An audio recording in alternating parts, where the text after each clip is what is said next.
Today on Lead Empowered TV, we're joined by someone who doesn't just study happiness, he actually lives it. And that's Dr. Elia, known worldwide as America's happiness doctor. He's a #1 Amazon best-selling author of 7 Paths to Lasting Happiness, translated into 5 languages, and co-author of 7 Keys to Navigating a Crisis, a powerful guide for emotionally navigating uncertainty and disruption in life. He's also the president and co-founder of the Kindness Factor International and the producer of the documentary For Such a Time as This, exploring the global impact of kindness, something we could all use a little bit more of right now. Dr. Elia spent the first half of his career building a thriving clinical psychology practice purely through the word of mouth before stepping into the world of executive coaching, working with C-suite leaders and becoming an internationally sought-after keynote speaker. With a deep foundation in positive psychology, his work has reached hundreds of thousands of people through books, 400 plus podcast interviews, coaching, and global stages focused on happiness, corporate wellness, and mental health. He's also the host of the Happy Hour with Dr. Elia on the Mental Health Television Network, and he splits his time between the U.S. and Greece, bringing a truly global perspective to leadership, well-being, and human flourishing. Dr. Elia, thank you so much for being here today. It's such a pleasure to have you on the show. Welcome, my friend. This is going to be a meaningful conversation. Nathan, the pleasure is mine. You have such beautiful, sweet energy, so I'm excited to share some thoughts with you. So let's do it. Yeah, man, I'm so excited about getting into your book on navigating crisis because there's so much uncertainty in the job market right now. So many people are being impacted by layoffs. I myself was impacted by a layoff in June of last year. So I'm actually living that in the moment myself now. So it's really something that I want to bring to my audience, and it's something that a lot of people can relate to. So thank you for being here and sharing your expertise with us. From your work on navigating crisis, what do you see as the first emotional hurdle that people face after losing a job, and what should they focus on before they really jump into fixing or just job searching in general? I think, and this is true especially in the United States, and I'm glad you said I bring a global perspective because I am Greek, even though I've been in the United States since I was a kid. I think in the United States, when you meet somebody, the first thing you ask is, so what do you do, right? So our identity is so closely tied to the work that we do. So when we lose our job, in a lot of ways, it's very painful and because it's connected to our identity. In Greece, for example, when you meet somebody, it would be rude to ask that. You would say, so where are you from?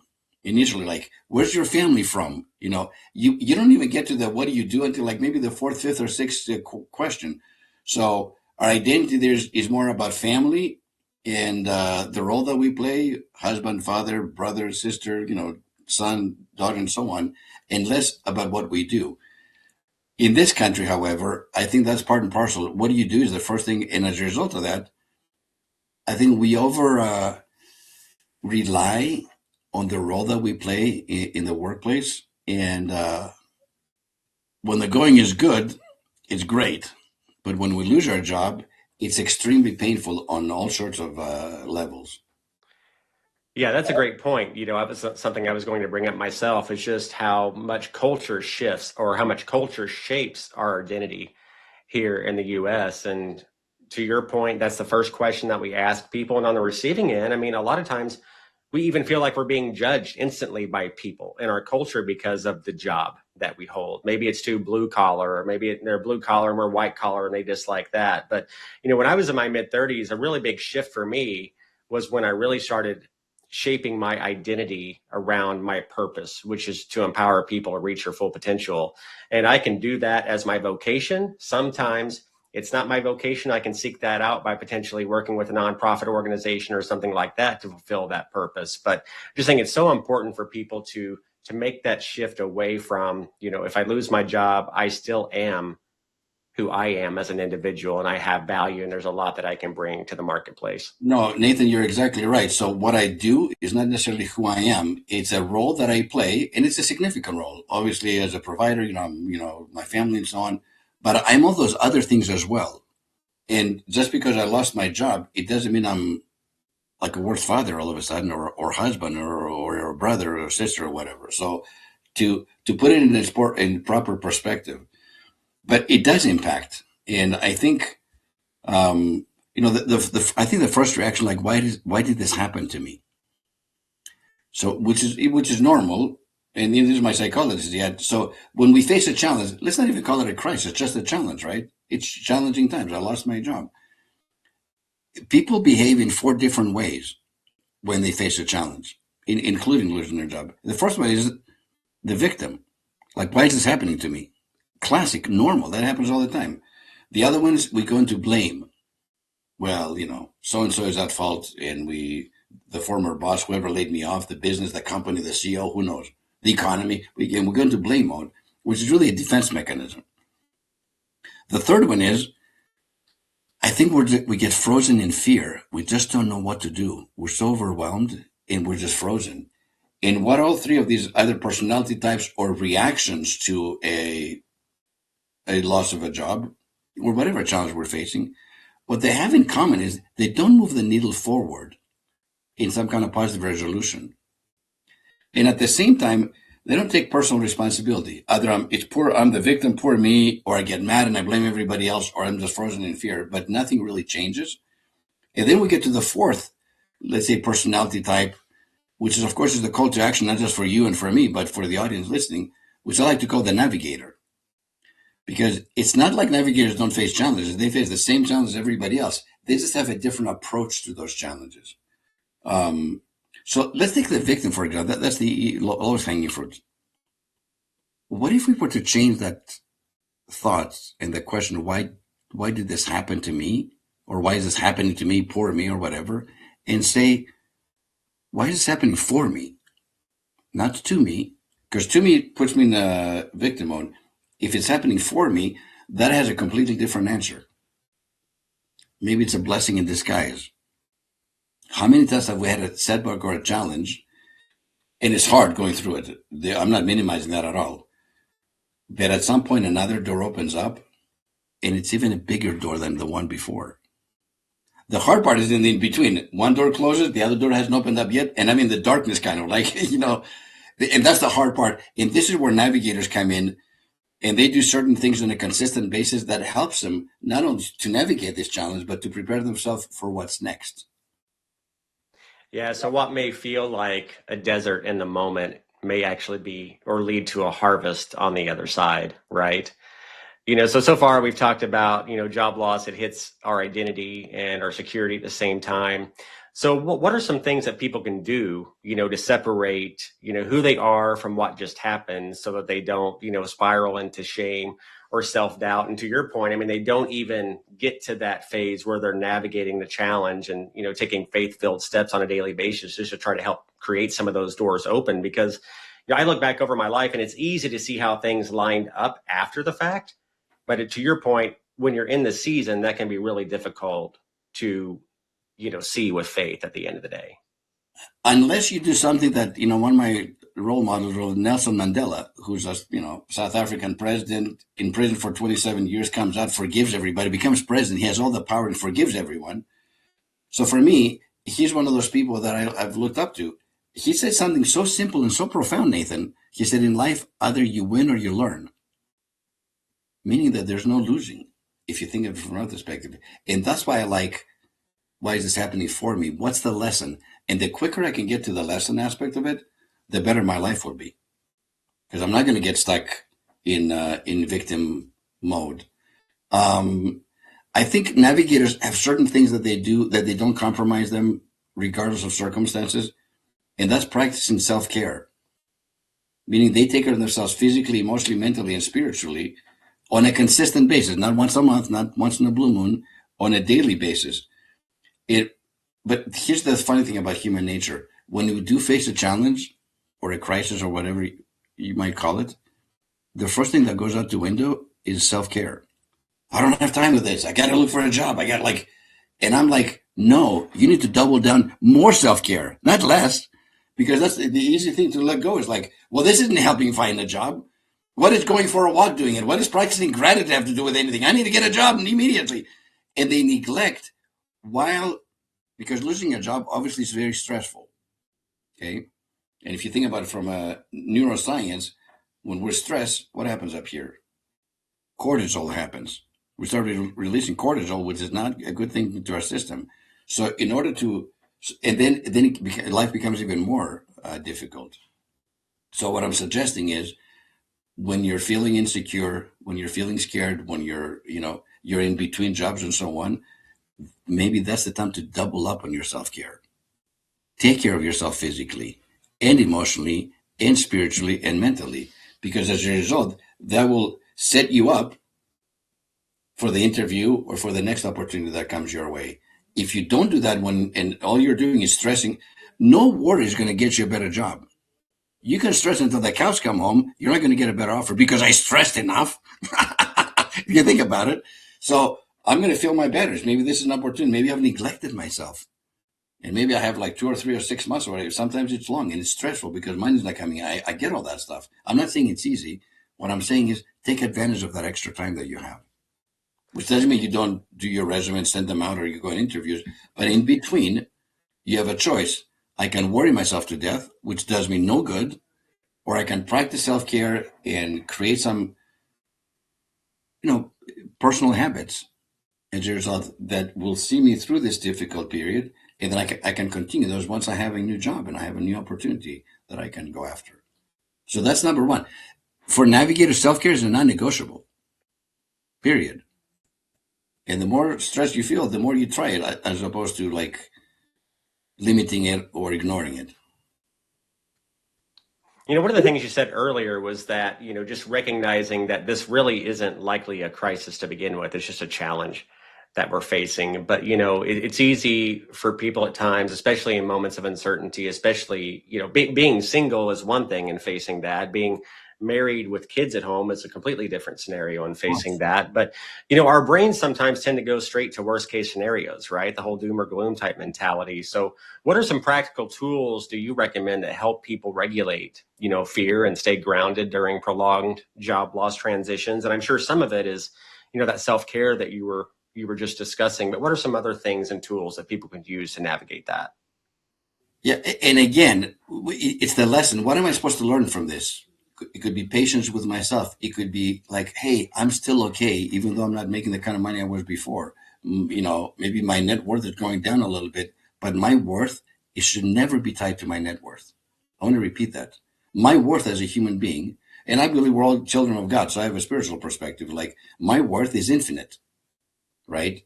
So, and if I don't have work right now, there are other things that I can do. How about if I show up to all of my kids' practices?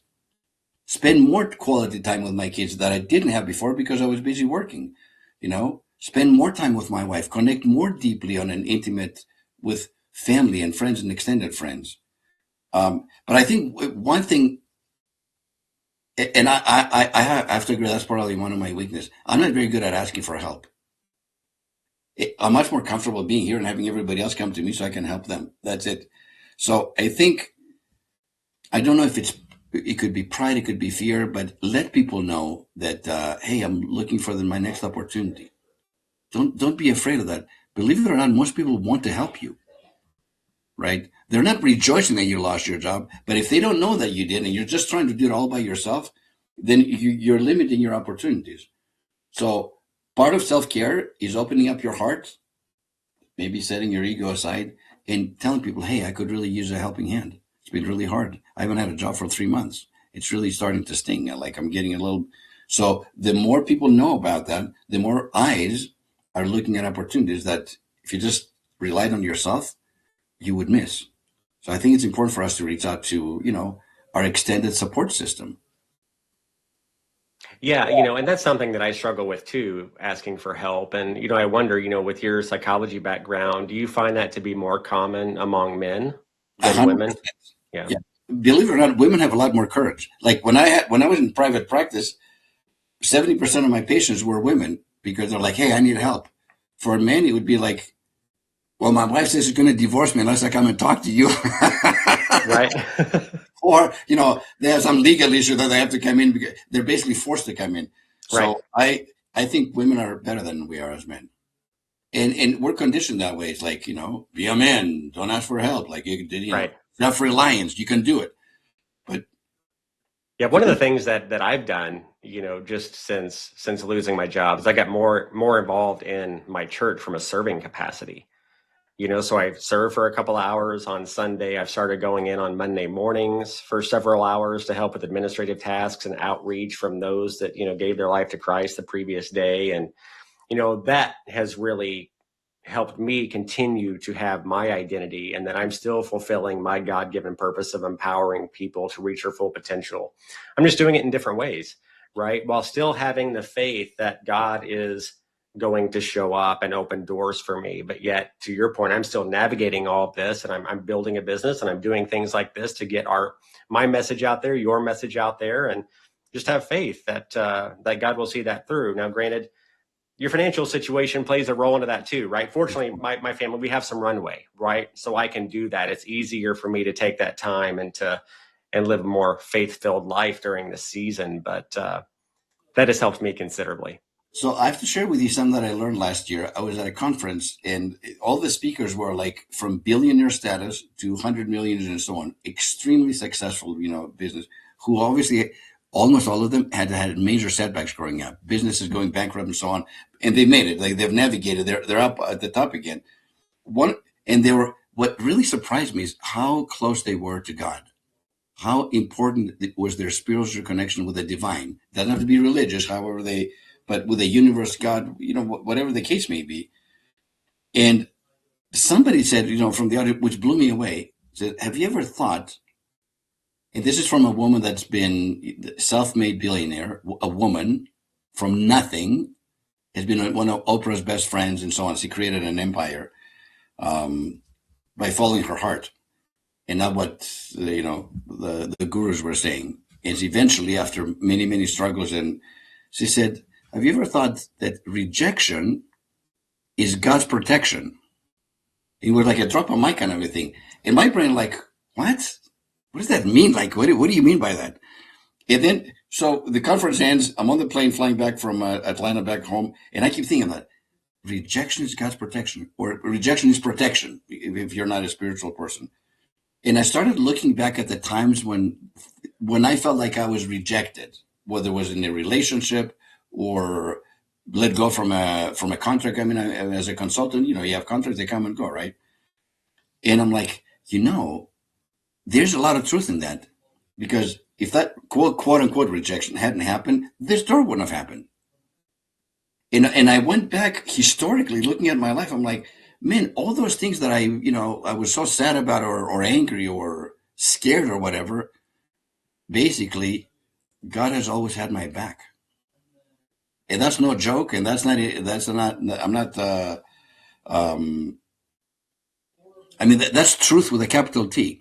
Yeah, absolutely. There's no exaggeration there. That's exact. But when you're going through it, I wish I had known that like when I was younger, because this is like a new concept for me, and I see its validity. And yeah, I had an experience when I went through everything happened at the wrong time, transitioning from psychology to this. The 2008, I become an executive coach. The market crashes completely. Like, yeah.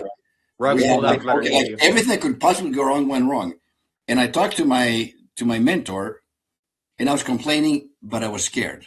Like, what am I going to do? And I had young kids at home. Like, how am I going to provide for my wife and kids and so on? We have responsibility. We had just moved on to our brand new dream home. So big mortgage from having paid off my house before that. So everything it's almost like everything that conspired against, right? I was in victim mode, by the way, back then. And he listens to me. And after a while, he says, you're well provided for the journey. And then he hangs up on me. And I got so mad. I was like, and this is like my uncle too. He's like my mentor by my uncle. So I pick up the phone and I'm like, what the heck? Like no empathy. And he starts laughing. And I'm like, the more he laughed, the madder I got. He goes, let me ask you something. You're a spiritual person. I said, I am. Do you believe in God? I said, I do. When was the last time you went hungry? Well, never. When was the last time you didn't have a roof over your head? Well, never. When was and his point was that even during the darkest of moments, especially financially, like you've always been well provided for the journey. Now, does that provision look the way that you wanted to? I had one job and I quit it and I got a better job with more money, bigger salary and so on. No, that's not how life goes all the time. But it was so wise. So every time now I have a dip and I go into fear mode as opposed to faith mode, because I think we go back and forth in life. I've gone to faith and fear mode multiple times on the same day, you know, because we're all human beings. Absolutely. That message, you're well provided for the journey, has sustained me. I mean, it's 2008, so for the last 18 years. I always remember that. If there's a so-called setback or rejection or whatever, no, God's preparing you for something even better. And this is where your faith gets really tested, because it's easy to be faithful when everything is working out. Oh, absolutely. Right? Yep.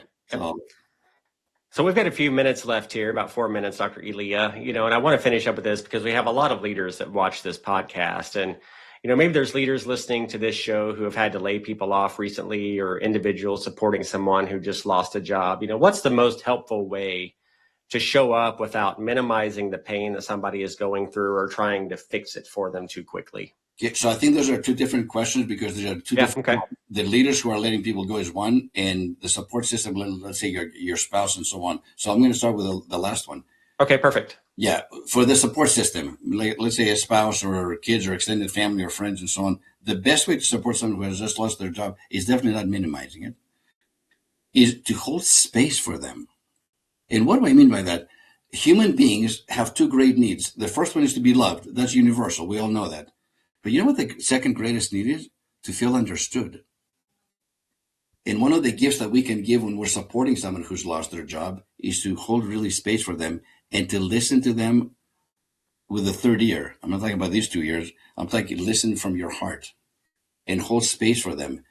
You don't have to fix it. You don't have to find them a job, but empathy and being there for them and say, hey, whatever you need, if you need to call, if you can't sleep at 2 o'clock in the morning, I'm here for you. Hold space and make them feel understood, and create an environment of safety so they can be vulnerable and say, you know what, I'm really scared. I gotta run away for a couple of more months. After that, I don't know what I'm going to do. I still have to pay my mortgage. So hold space for them. So that answers the question in terms of our support system. What was your question about the leaders who are letting people go? Just they're in the moment. They have to let leaders go. It's painful for the person having to make those decisions, as painful it is for the people who lose their jobs. So how can they navigate that as a leader, just addressing the emotional pain that comes with having to make those difficult decisions that impact people's livelihoods? I think there's two ways to give that kind of feedback to somebody. We can be cold and harsh, or we can do it with kindness. And the choice is us as a leader. How are we going to let somebody go? Can we do it in the most kind way and say, hey, I'm going to give you a great endorsement. If anybody needs, like, I'm here. We just have, for whatever reason, the company's shrinking its payroll, whatever the case may be. A lot of times it's not even personal. It has nothing to do with you. We just have to cut certain positions. That's it. That we can't afford to pay everybody. In our case, we had a budget shortfall that ended up costing nearly a third of the workforce to lose their jobs. Exactly. So it wasn't personal. Right. Which is different if somebody's doing a poor job and so on, they're letting go. I think that's different. But for most people, it just happens. So for them, it's like, number one, it's not personal. Number two, I still believe in you. I think it's been a joy to have you work for this company, and I'm here to support and endorse you, whatever you need. If reference, I'll be your number one supporter. So there's a way to soften it. You're still letting them go, but there's a softer way to do it versus like, hey, here's your, your last paycheck. Because that's kind of cold. Well, Dr. Elia, we're running out of time. I just want to thank you today for bringing your wisdom, your hope, your humanity, your empathetic heart to this conversation. You've spoken life into me, and I know that this episode is going to speak life into so many people who watch it. So, and to our Lead Empowered community, just stay grounded, stay connected, keep leading forward, even when the road gets hard. Thank you so much, Dr. Elia. I really appreciate your time, and I look forward to talking to you again soon, my friend. You're welcome. Thank you. And just remember, these two shall pass no matter what. Absolutely. It always does. Thank you, my friend. God bless you. Thank you. You too.